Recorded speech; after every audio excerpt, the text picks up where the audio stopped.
In the name of Allah, the most beneficent and the most merciful, and with the 99 names of Allah Almighty, who has blessed our heart with the wealth of Iman.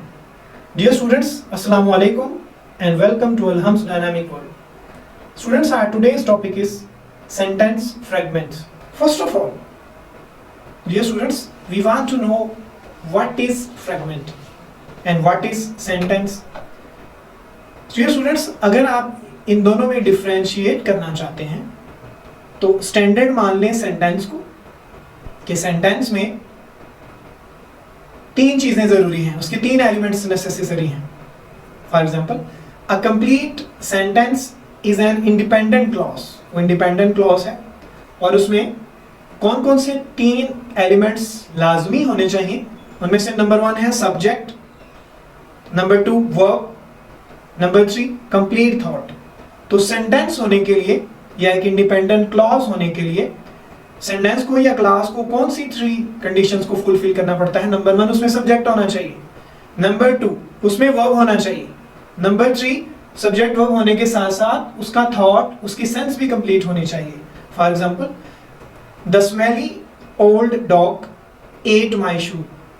तो students, इस sentence में smelly old dog subject है, eight verb है, my shoe complement है और इस sentence की sense भी कंप्लीट है. इसमें सब्जेक्ट भी है, वर्ब भी है और एक कंप्लीट थॉट है. So we definitely call it a sentence और a clause. Number 2, what is a fragment sentence और what is a fragment. A fragment sentence is an incomplete sentence.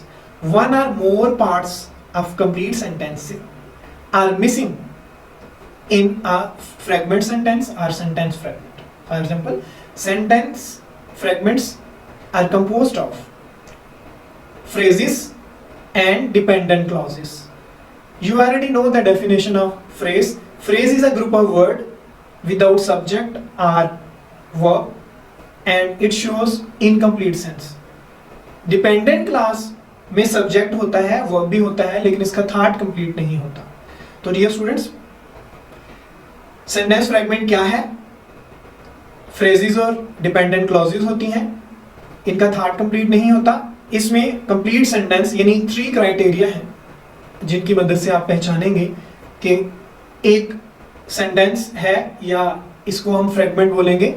Sentence में सब्जेक्ट होना चाहिए, वर्ब होना चाहिए, complete thought होना चाहिए. अगर इन तीनों में से कोई भी मिसिंग है तो वो सेंटेंस फ्रैगमेंट कहलाता है. सेंटेंस फ्रैगमेंट हमेशा फ्रेजेस की फॉर्म में होती है या डिपेंडेंट क्लॉजेस की फॉर्म में होती है. फ्रेजेस की डेफिनेशन और डिपेंडेंट क्लॉज की डेफिनेशन आप अच्छी तरह से इनके साथ फैमिलियर हैं. So what are the examples of fragments. आप स्क्रीन पे देख सकते हैं. A short course of history. A short course of history subject है, वर्ब है ही नहीं, कंप्लीट थॉट ही नहीं. A student sleeping in the class, ये भी सब्जेक्ट है, इसमें वर्ब भी नहीं है, कंप्लीट थॉट भी नहीं है. Number 3, because I had lost my keys. इस सेंटेंस में सब्जेक्ट है I, वर्ब है had lost, लेकिन थॉट कंप्लीट नहीं. तो डियर स्टूडेंट्स, आपने ऑब्जर्व किया कि सब्जेक्ट, वर्ब या कंप्लीट थॉट में से अगर एक भी इंग्रेडिएंट मिसिंग है तो वो सेंटेंस या क्लॉज नहीं रही, वो सेंटेंस फ्रैगमेंट बन जाती है. तो स्टूडेंट्स, इसी रूल को अप्लाई करते हैं मैथमेटिकली. हमें पता है कि 3 क्राइटेरिया हैं, subject, verb and complete thought. तो आपने किसी भी गिवन सेंटेंस को या फ्रैगमेंट को आपने डिसाइड करना है तो आपको इन तीनों को चेक करना पड़ेगा, ये चेक लिस्ट बनानी पड़ेगी. तो देखते हैं. फर्स्ट ऑफ ऑल आपने क्या करना है, आपने पूछना है is there a verb in the given fragment और सेंटेंस. उसमें वर्ब है, अगर तो नहीं है तो ये फ्रैगमेंट है, अगर है तो अभी बाकी क्राइटेरियाज को भी पूरा करें. Number 2, is there a subject. क्या सब्जेक्ट है गिवन लाइन में? अगर नहीं है फिर भी वो फ्रैगमेंट है, अगर है तो भी एक कंडीशन को पूरा करना जरूरी है. नेक्स्ट हमें ये क्वेश्चन पूछना है, is there a word group that does have complete thought. क्या गिवन लाइन में कोई ग्रुप वर्ड है जो कंप्लीट थॉट दे रहा है? अगर नहीं तो ये फ्रैगमेंट है, अगर यस तो फिर ये सेंटेंस है या फिर इंडिपेंडेंट क्लास है. तो डियर स्टूडेंट्स, आपने देखा कि 3 एसेंशियल कैरेक्टरिस्टिक्स को पूरा करने के बाद एक सेंटेंस बनता है या इंडिपेंडेंट क्लास बनती है. अगर इन तीनों में से कोई एक भी इंग्रेडिएंट मिसिंग है तो वो सेंटेंस फ्रैगमेंट है. यहाँ तक आपको सेंटेंस और सेंटेंस फ्रेगमेंट में बड़ी अच्छी तरह से डिफरेंस पता चल गया है। अब आप देखेंगे कि हमने इस प्रॉब्लम को सॉल्व कैसे करना है। How are we to solve fix this problem? There are two ways to fix the problem of sentence fragments. Number 1, we attach fragment to a nearby sentence. हमें पता चल गया है कि ये फ्रेगमेंट है, हम उसके करीबी पहले या बाद वाले सेंटेंस या क्लॉज के साथ उसको किसी तरह जोड़ देते हैं ताकि उसकी सेंस कंप्लीट हो जाए। या फिर हमारे पास ऑप्शन है कि हम जो जो इंग्रेडिएंट मिसिंग है, सब्जेक्ट, वर्ब, कंप्लीट, थॉट, वो ऐड कर दें उस फ्रेगमेंट के अंदर, तो वो सेंटेंस बन जाएगा या एक इंडिपेंडेंट क्लॉज बन जाएगी। यानी काम आपने दो ही करने हैं, या ऑलरेडी एग्जिस्टिंग सेंटेंस क्लॉज के साथ फ्रेगमेंट को अटैच कर देंगे, या फिर फ्रेगमेंट में अगर वो अकेली है और कोई आगे सेंटेंस या क्लॉज आगे या पीछे नहीं है तो आप फिर उसमें एडिशन करेंगे, सब्जेक्ट की, वर्ब की, या फिर कुछ ऐसे वर्ड्स जो उसकी थॉट को पूरा करें। तो आइए इन रूल्स को एग्जांपल्स पे अप्लाई करते हैं और फ्रेगमेंट्स के रूल्स को समझने की कोशिश करते हैं। स्टूडेंट्स, आप स्लाइड में देख सकते हैं, हम अटैच करेंगे एक आइडिया को दूसरे आइडिया के साथ। फॉर एग्जांपल सेंटेंस है, Americans have come to fear. Americans अब बड़े डरते हैं द वेस्ट नील वायरस, ये वायरस का नेम है। फुल स्टॉप, नेक्स्ट सेंटेंस शुरू हो गया, because it is transmitted by common mosquito, क्योंकि ये आम मॉस्किटो से फैलती है। तो स्टूडेंट्स, इस लॉन्ग सेंटेंस को अगर देखें तो उसमें से पहली क्लॉज है वो इंडिपेंडेंट क्लॉज है, वो अकेली एज अ सेंटेंस स्टैंड कर सकती है, लेकिन जो बिकॉज के साथ शुरू हो रही है वो डिपेंडेंट क्लॉज है। अब क्या करेंगे? हमारे पास ऑप्शन है कि इसको जो पहली क्लॉज है, सेंटेंस है, उसके साथ ऐड कर दें। तो डायरेक्टली फुल स्टॉप रिमूव करेंगे, इसकी एडिशन खुद ब खुद हो जाएगी और सेंस भी बन जाएगी। तो बाकी सारा सेंटेंस वही रहेगा, because it is transmitted by common mosquito.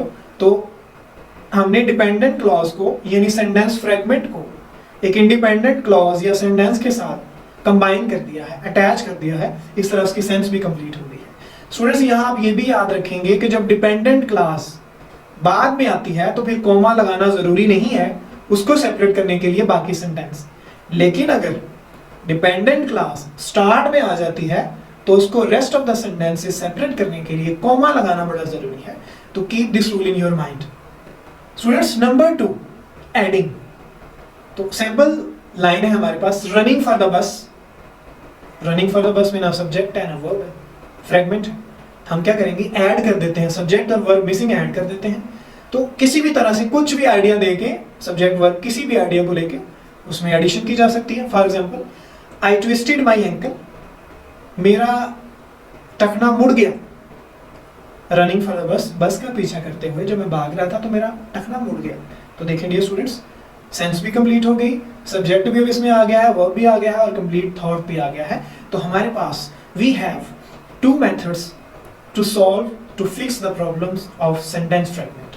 First is the attachment of fragment to the independent clause or sentence, and second is filling or putting or adding subject and verb to make the complete thought of the fragment. Types of fragments are subordinate clause, participle clause, infinitive clause and appositive. Let's study them one by one. Dear students, जैसा कि हम पहले पढ़ चुके हैं, जब clause होगी वो हमेशा subordinate clause होगी। clause सिर्फ subordinate clause होगी जो fragment कहलाएगी। सबऑर्डिनेट क्लास के फ्रेगमेंट्स को सॉल्व करने के लिए हमारे पास 2 ऑप्शन है। पहली बात, या तो हम सबऑर्डिनेट कंजंक्शन का कोई रिमूव कर दें, सबऑर्डिनेट क्लास के शुरू में सबऑर्डिनेट कंजंक्शन होगा उसको रिमूव कर दें। नंबर 2, हम सबऑर्डिनेट क्लास को पहले या बाद में आने वाले मेन क्लास के साथ अटैच कर दें। तो इन दोनों तरीकों को फॉलो करते हुए हम सबऑर्डिनेट क्लास फ्रेगमेंट के प्रॉब्लम को फिक्स कर सकते हैं। आइए इस रूल को एग्जांपल्स में अप्लाई करते हैं। स्टूडेंट्स, एग्जांपल देखिए, अगर सबऑर्डिनेट क्लास या डिपेंडेंट क्लास अकेली है तो हम क्या करेंगे? हम कोशिश करेंगे कि उसके स्टार्ट में जो सबऑर्डिनेट कंजंक्शन है उसको रिमूव कर दें ताकि सेंटेंस की सेंस कंप्लीट हो जाए। For example, while a man was walking on the road, जब एक आदमी सड़क पे चल रहा था। आप श्योर हैं कि ये डिपेंडेंट क्लास है या सबऑर्डिनेट क्लास है? क्या करेंगे? जो कि अकेली है, हम किसी और के साथ तो जोड़ भी नहीं सकते इसको, तो क्या करेंगे? इसका subordinating कंजक्शन जो कि स्टार्ट में रिमूव करके देखते हैं क्या सेंटेंस की सेंस बन जाती है। चेक करें, अ मैन रिमूव करने के बाद a man was walking on the road, एक आदमी सड़क पे चल रहा था, थॉट कंप्लीट हो गया, सब्जेक्ट ऐड हो गया, वर्ब भी ऐड हो गया, हर तरह से इसकी सेंस कंप्लीट हो गई। नंबर 2 एग्जांपल, जब सबऑर्डिनेट क्लास या डिपेंडेंट क्लास एक इंडिपेंडेंट क्लास के साथ हो तो फिर हम कोशिश करते हैं उसको अटैच कर देते हैं। While she was cooking food, full stop, I slept watching TV, तो मैं टीवी देखते हुए सो गया। इन दोनों को ऐड करने की कोशिश करते हैं। While she was cooking food, comma add कर दिया, आई स्लेप्ट वाचिंग टीवी, मैं टीवी देखते देखते सो गया। जब वो खाना पका रही थी तो मैं टीवी देखते देखते सो गया।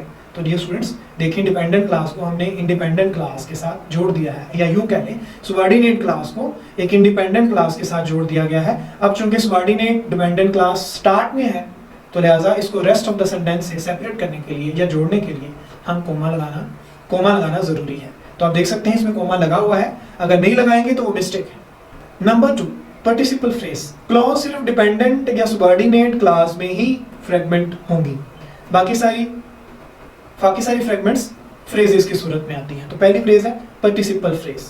अ participle phrase begins with ED or I N G form. आपको पता है कि पार्टिसिपल्स एडजेक्टिव्स होते हैं और अगर पास्ट पार्टिसिपल हैं तो ईडी पे खत्म होंगे और जो प्रेजेंट पार्टिसिपल है वो आईएनजी फॉर्म पे खत्म होंगे।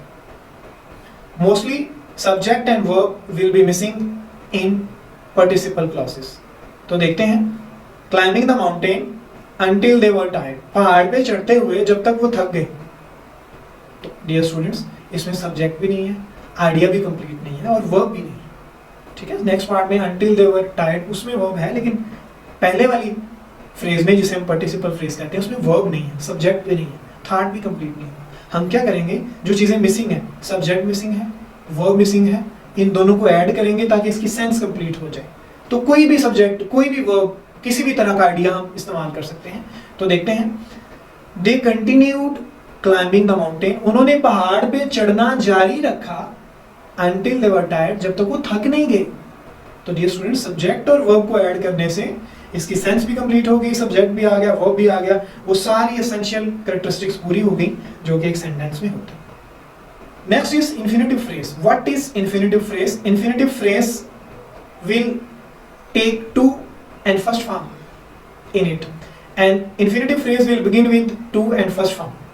Mostly subject and verb will be missing in infinitive clause also. Infinitive clause में subject और verb ही missing होंगे participle clause की तरह। For example, to prepare for her exam, अपने इम्तिहान की तैयारी करने के लिए, हमें पता है ये infinitive phrase है, to plus first form से शुरू हो रही है, infinitive phrase है, subject नहीं है और इसका मेन वर्ब भी नहीं है और मेन कंप्लीट आइडिया भी नहीं है। हम इसमें सब्जेक्ट प्रॉपर सूटेबल ऐड करेंगे, वर्ब ऐड करेंगे ताकि इसकी सेंस कंप्लीट हो जाए। तो ऐसे भी बन सकता है, शी टुक हेल्प, उसने मदद ली, टू प्रिपेयर फॉर एग्जाम्स, अपने इम्तिहान की तैयारी के लिए। तो सब्जेक्ट और वर्ब ऐड करने से इसकी सेंस भी कंप्लीट होगी और एडिशन ऑफ सब्जेक्ट और वर्ब भी होगी। तो सेंटेंस के तीनों क्राइटेरिया पूरे हो गए, subject, verb and complete thought. Students, next is appositive phrase. What is appositive? An appositive is a noun or noun phrase which renames or clarifies noun. जो noun को rename करता है या clarify करता है, यानी उसके बारे में information देता है। पहले एग्जांपल से समझें कि appositive होता क्या। तो एग्जांपल है, आप स्लाइड पे देख सकते हैं, Ahmad my brother is very intelligent. my brother कौन? अहमद। my brother, ये दोनों वर्ड्स my brother किसको क्लैरिफाई कर रहे हैं? अहमद को। तो ये अपोजिटिव फ्रेज है, माई ब्रदर, जो कि दो वर्ड हैं, फ्रेज है, अपोजिटिव फ्रेज है। ये नाउन के बारे में इंफॉर्मेशन देते हैं, उनको क्लैरिफाई करते हैं, उसके बारे में रीनेम करते हैं या उसको क्लैरिफाई करते हैं या उसके बारे में एक्स्ट्रा इंफॉर्मेशन देते हैं। ऐसे नाउन को या नाउन फ्रेज को हम बोलते हैं अपोजिटिव। अगर नाउन में वर्ड दो हैं तो फ्रेज कहलाएगी, तब उसको बोलेंगे नाउन अपोजिटिव फ्रेज, जो कि नाउन को क्लैरिफाई करती है और उसको रीनेम करती है। अपोजिटिव फ्रेज में क्या मिस्टेक होगी? इसमें भी सब्जेक्ट मिस होगा या वर्ब मिस होगा। ठीक है, और जाहिर है इसकी सेंस को कंप्लीट करने के लिए जो मिसिंग पार्ट है, चाहे वो सब्जेक्ट है या वर्ब है, उसको ऐड करना पड़ेगा ताकि इसकी सेंस कंप्लीट हो जाए। तो एग्जांपल है, the man who was limping on the road, वो आदमी जो रोड पे लंगड़ा के चल रहा था, क्या हुआ, क्या बना उसका? सेंस कंप्लीट नहीं है। तो कैसे करेंगे इसको सोल्व, कैसे करेंगे? The man who was limping fell on the road, वो आदमी जो लंगड़ा रहा था वो सड़क पे गिर गया। तो डियर स्टूडेंट्स, हमने देखा कि इसमें वर्ब ऐड करने से इसकी सेंस कंप्लीट हो गई और इसमें सब्जेक्ट भी अब आ गया, इसका वर्ब भी आ गया, इसका मेन आइडिया भी कंप्लीट हो गया। तो डियर स्टूडेंट्स, सेंटेंस की सारी रिक्वायरमेंट्स पूरी हो जाती हैं और पॉजिटिव फ्रेज का मसला भी सॉल्व हो जाता है। तो डियर स्टूडेंट्स, ये सब कुछ था फ्रेगमेंट्स के बारे में। फ्रेगमेंट्स की बॉटम लाइन याद रख लें, हमने करना क्या होता है, हमने सेंटेंस के 3 बेसिक पार्ट्स सब्जेक्ट, वर्ब और कंप्लीट थॉट को कंप्लीट करना होता है। इनमें से जो भी मिसिंग हो फ्रेगमेंट में वो ऐड करके फ्रेगमेंट को सेंटेंस बनाना होता है। फिर जो मेजर रूल है वो ये है कि हम 2 ही काम कर सकते हैं, या तो हम डिपेंडेंट क्लॉज को या फ्रेगमेंट को करीब वाले सेंटेंस या फ्रेज से जोड़ देते हैं, अटैच कर देते हैं, या फिर जो वर्ड्स मिसिंग हैं, जो पार्ट्स मिसिंग हैं सब्जेक्ट, वर्ब, कंप्लीट थॉट, उसको ऐड कर देते हैं। उनको ऐड करने से या अटैच करने से प्रॉब्लम सॉल्व हो जाती है। फिर हमने देखा कि जो सबऑर्डिनेट क्लास है उसका काम क्या कर सकते हैं, या तो उसका सबऑर्डिनेटिंग कंजंक्शन रिमूव कर देंगे या उसको करीब वाले सेंटेंस से अटैच कर देंगे। पार्टिसिपल फ्रेज में सब्जेक्ट और वर्ब मिस होगा, इन्फिनिटिव फ्रेज में सब्जेक्ट और वर्ब मिस होगा, इन दोनों में हमने सब्जेक्ट और वर्ब को ऐड करना होगा। पॉजिटिव फ्रेज में मोस्टली वर्ब गायब होता है, मिसिंग होता है। पॉजिटिव फ्रेज में हमने वर्ब ऐड करके उसको कंप्लीट सेंटेंस बनाना होता है। डियर स्टूडेंट्स, आज के लिए इतना ही। नेक्स्ट लेक्चर के साथ जल्दी मिलेंगे, तब तक के लिए अल्लाह हाफिज, टेक केयर।